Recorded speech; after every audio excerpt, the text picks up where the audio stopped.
اگه بهت بگم یه اکسیر جوانی وجود داره چی میگی؟ یه ماده که راز طول عمر و شادابیه، ولی این اکسیر تو داروخونه ها پیدا نمیشه. یه افسانه سیاهه که گوشه و کنار اینترنت زمزمش میکنن. افسانه‌ای در مورد یه ماده به اسم آدرنوکروم، داستانی که میگه نخبه های قدرتمند دنیا این اکسیر رو از یه منبع تاریک به دست میارن تا جوونی و قدرت خودشون رو حفظ کنن. یه داستان ترسناک ولی جذاب که از اول تا آخرش یه دروغ بزرگه. حالا اگه بهت بگم اکسیر واقعی جوانی و طول عمر وجود داره، اگه بهت بگم این اکسیر برای نزدیک به یه قرن نه تو آزمایشگاه‌های مخفی بلکه تو یکی از معتبرترین دانشگاه‌های جهان یعنی هاروارد تحت مطالعه بوده، و اگه بدونی که ماده اصلی این اکسیر نه یه ترکیب شیمیایی کمیاب بلکه چیزیه که همین الان در دسترس من و توه، باورش میکنی؟ سلام، من محسنم، اینجا پادکست تیک تاکه و امروز میخوام بهت بگم چجوری با رعایت فقط 3 تا دونه اصل به اکسیر واقعی طول عمر دست پیدا کنی. اگه میخوای تو مسیر رشدت یه همراه داشته باشی، کانال منو سابسکرایب کن و آخر این ویدیو توی کامنت ها برام نظرتو در مورد این اپیزود بنویس. برای داشتن اون اکسیر امروز میخوایم بریم اونور دروغای بزرگ، میخوایم بریم پشت پرده ماجرا رو برای اولین بار بررسی علمی کنیم. امروز سراغ حقیقتی میریم که از دل سالها مطالعه اومده بیرون. یکی از طولانی ترین تحقیقاتی که در مورد سلامت انسان انجام شده، پروژه‌ای به اسم مطالعه رشد بزرگسالان هاروارد. این تحقیق یه شاهکار علمیه، واقعا یه شاهکاره. حالا چرا؟ هاروارد اومده 724 تا مرد و زندگیشون رو برای 85 سال، حتی یکم بیشتر از 85 سال به سال مورد مطالعه قرار داده. اومده سال به سال از اونا اسکن مغزی گرفته، ازشون یه سری آزمایش خون گرفته، اومده باشون مصاحبه کرده و حتی رفته سراغ همسر و بچه‌هاشون و با اونا هم صحبت کرده. این گروهی که مورد مطالعه و تحقیق بودن دو دسته شدن. اولیش گروه دانشجوهای نخبه خود دانشگاه هاروارد بودن. دسته دوم پسرایی از فقیرترین محلات شهر بوستون. بعضی از اونا بعدن شدن یه سری کارگر ساده، بعضیاشون دکتر شدن، یه سریاشون وکیل شدن و حتی از دل اینا یه رئیس جمهور آمریکا بعدن در اومد. یه سریاشون الکلی شدن و بعضیاشون هم اسکیزوفرن. این مطالعه یه تصویر کامل و بی‌نظیره از همه فراز و فرودای زندگی یه آدم. و حالا بعد 85 سال اومدن اطلاعات این تحقیق رو در کنار هم چیدن و به یه جواب ساده، بی‌نظیر و کاملا غیر منتظره رسیدن. جوابی که امروز قرار من و تو با هم کالبد کافیش کنیم. خب هممون در جریانیم. وقتی از نسل جوون امروز میپرسن که بزرگترین هدفتون تو زندگیتون چیه، یه چیزی حدود 80%شون، بیشتر از 80%شون برمیگردن میگن ما میخوایم پولدار شیم. تازه از این 80% یه 50%ی هم وجود دارن که میگن میخوایم مشهورم بشیم. ما تو دل یه فرهنگی اصلا بزرگ شدیم، تو یه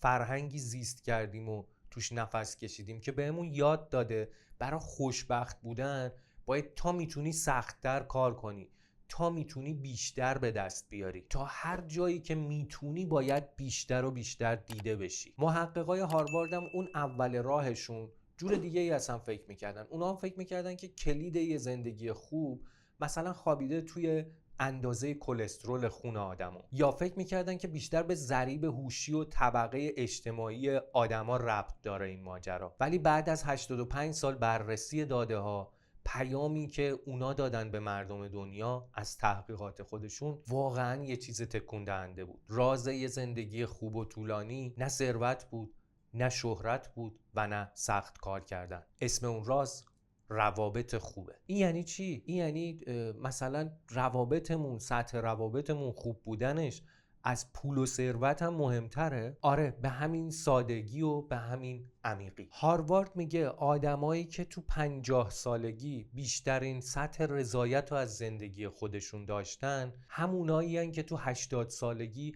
آدمای سالمتر و شادابتری بودن. حالا همین دیتا، همین داده یه نتیجه باور نکردنی ازش در اومد. هاروارد اومد گفت اگه میخوای میزان سلامت یه نفر رو تو 80 سالگی بررسی کنی، به جای اینکه بری ازش آزمایش خون بگیری، بهتره بری چیکار کنی؟ بری ببینی تو 50 سالگیش سطح روابطش چه شکلی بود، کیفیت روابطش چه شکلی بود. رضایت از روابط حتی از فاکتورهای پزشکی مثل اندازه کلسترول خونم پیش‌بینی‌های دقیق‌تری دادن دست این محققای هاروارد. حالا معنی این حرفمون واقعا اینه که ما بریم دور خودمون رو تا میتونیم شلوغ کنیم؟ واقعیتش اینه که محققای هاروارد 3 تا درس خیلی بزرگ از این ماجرا، از این تحقیق گرفتن که بعد از عمومی کردن نتایج این تحقیق 85 ساله این شرایط رو برای ما هم پیش آوردن که ما هم بتونیم از اونا این درس رو یاد بگیریم. حالا که فهمیدیم جواب ما توی این روابط خوب خوابیده، باید ببینیم که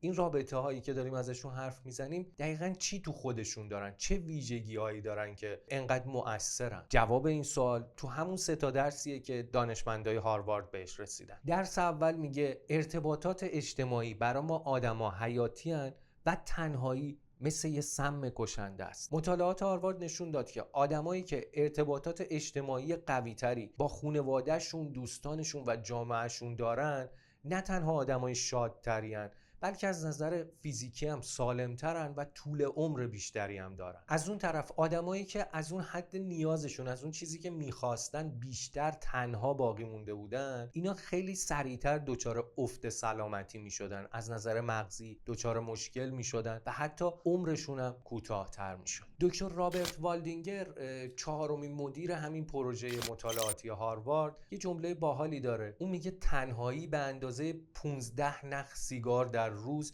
یا اعتیاد به الکل برای سلامت انسان مضره. درس دوم میگه کیفیت رابطه‌هاتن که مهمن، نه کمیت اونا. اینجا تو این درس دوم نکته مهم اینجاست که داشتن رابطه‌های اجتماعی که ازش حرف زدیم معنیش این نیست که ما بریم 100 نفر آدم رو به صف کنیم برای اینکه باهاشون دوستی و رفاقتی داشته باشیم. نه، امکان این وجود داره که تو بهترین رابطه‌هات، حتی مثلا در مورد ازدواجت، آدم خیلی تنهایی باشی، یا مثلا توی جمع شلوغی که همه فکر میکنن این آدما دوستای تو هن، یه حس تنهایی عمیقی باهات باشه. اون چیزی که مهمه کیفیت روابط نزدیک توه، اون صمیمیت و حس امنیتی که تو از اون رابطه داری مهمه. مطالعات هاروارد نشون داد که زندگی توی وضعیت پرتنش حتی از یه طلاق میتونه برای آدم ضررش بیشتر باشه. اون زوجایی که تو سن 80 سالگی شادابترین زوجا بودن، لزوما اینطوری نبود که تو سن پایینتر یا همون موقع حتی حدود 80 سالگی هیچ وقت با هم دعوا نکرده باشن. چرا؟ اونا هم دعوا کردن.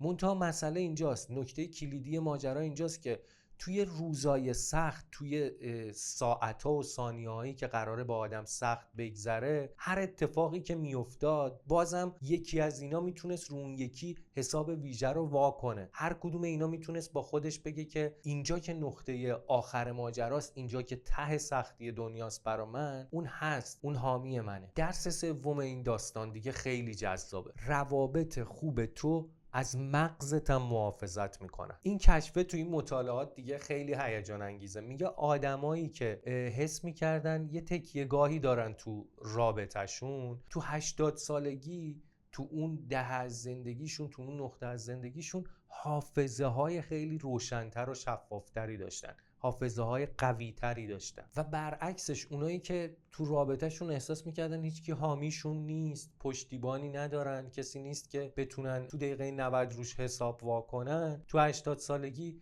حافظه های ضعیفی پیدا کرده بودن، حافظه هایی که دیگه تیره و تار شده بود. حالا فکر میکنی چرا؟ چون وقتی تو حس میکنی یه حامی داری، همیشه حس میکنی یه پشتیبان و تکیهگاه تو روزای سخت داری، مغزت هم آرومتره. میدونی اون رابطه مثل یه ضربه‌گیر عمل میکنه که وقتی این مصیبت‌ها، این سختی‌ها پیش میان، استرس‌های روزانه که هر روز برای همه آدم‌ها تکرار میشن، این مثل یه ضربه‌گیر جلوشونو میگیره. خب تا اینجا داشتیم فقط در مورد نتایج این تحقیق دانشگاه هاروارد حرف میزدیم. ممکنه بگی که خب محسن، من و تو چی؟ من و تو باید با خودمون چیکار کنیم؟ ما چه جوری میتونیم یه زندگی خوبتر داشته باشیم؟ یه زندگی که بگیم آقا خوب بود، و ما مثلا میتونیم خودمون رو توی 80 سالگی اصلا فرض بکنیم. میگی کو آقا، کو رابطه خوب نشونم بده. دکتر والدینگر میگه ساختن رابطه های خوب یه پروسه، یه فرایند مادام العمره و تو باید براش یه تلاش آگاهانه ای مدام انجام بدی. اینجوری نیست که یه بار براش تلاش کنی بعد همه چی ثابت، یه گوشه‌ای برای تو امن باقی بمونه، یه رابطه‌ای بتونی درست کنی با یه بار تلاش کردن